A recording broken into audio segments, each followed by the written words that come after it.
last night. That's what you were saying right before we sat down. Expand on that.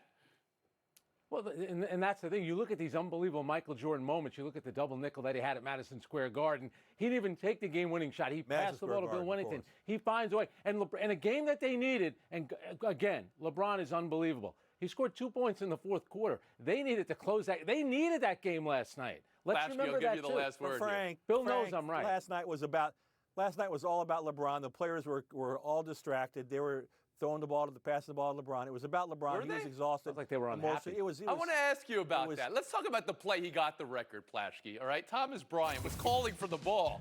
Love the onions on him there. I love it. And Anthony Davis's reaction, or lack thereof, has been noticed by many. LeBron and Davis shared a moment on the bench afterwards. It seems to suggest LeBron knew why, and something was up there. There has been reports of awkward vibe in the locker room. And LeBron's personal success versus the team struggle and loss last night has been, sussed out a little bit here. So, Plaschke, how'd you see it all? Yeah, I thought that the AD thing looked really bad. We didn't see the clip of it until after the press conference, so we didn't get to ask him about it. So I'm sure he'll have an explanation, but it looks really bad. I thought it looked bad, too, when LeBron made the winning shot, when he made the big shot. He stalked off with his hands in the air. His teammates didn't join him.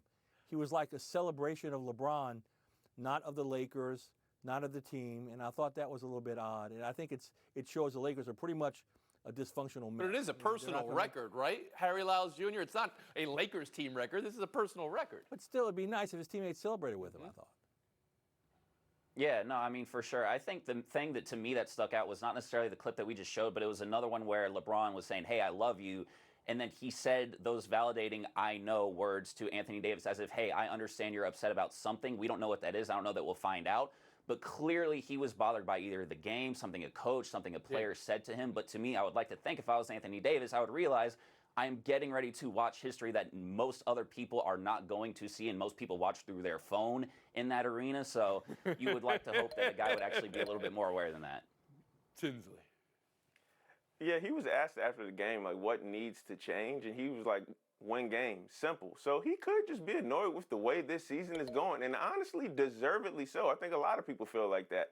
But so I can't speculate what's going on in Anthony Davis's mind. But as everybody said, that's just not a good look, especially being LeBron, and especially knowing what LeBron has meant to his career. And we played the clip of LeBron saying, I love you. And there's Stan Van Gundy all but pleading Anthony Davis to get involved. And he just wasn't visible last night. It wasn't like LeBron was chucking up shots. He was 13 of 20, not 14 of 41.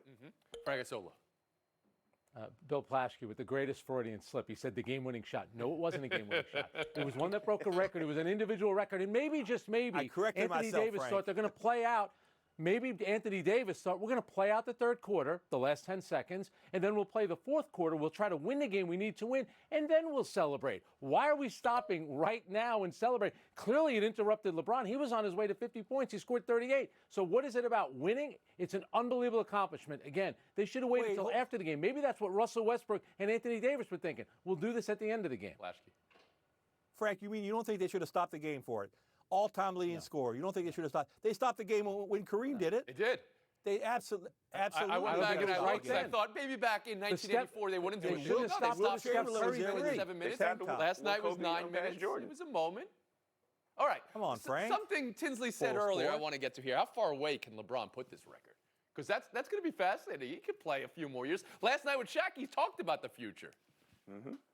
I know I can play a couple more years. It's all about my mind. If my mind is still into it, if I'm still motivated to go out and try to compete for championships, because I feel like that's what I can still do for any group of guys, for any franchise. I can go out there and still help win multiple championships or win a championship. For any franchise, Plaschke. What's that face? That's terror. I was very disappointed in that, but not surprised. I think LeBron is going to ask out this summer. He's upset with the front office. The front office is upset with him. I think he doesn't like the direction of the team he built. He built this mess, and now he's going to want to leave it. I think this summer he could be gone. Frank Isola? Well, they also won a championship there, so he built that too. I'm all ticked off because everyone's talking about Mike, that he's better than Michael Jordan. Brooklyn-born Michael Jordan. He breaks Kareem's record. Powell Memorial High School in Manhattan. We know where LeBron's going to end up. What can really add to his legacy at this point? he comes to Madison Square Garden. Okay. Oh, Fred, you got to dock him for that, Tony. Come on. going the Yeah, wrong way. thank you. Tins. He's going the wrong way.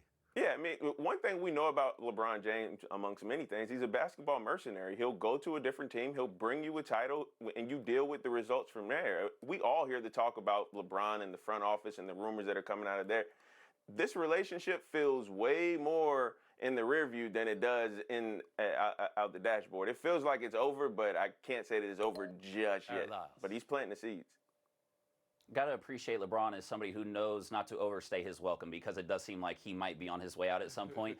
Look, I do think that if he ends up in a situation where he does not have to be the focal point, that only extends his career. And it does not look like he's slowing down necessarily anytime soon. Certainly he's not the same 25-year-old, but obviously still a top 10 player at worst, right, in the NBA. Tony, after a night when LeBron scores all those points, I got 3 points. I was there. I got 3 points. LeBron had 38,000-something points.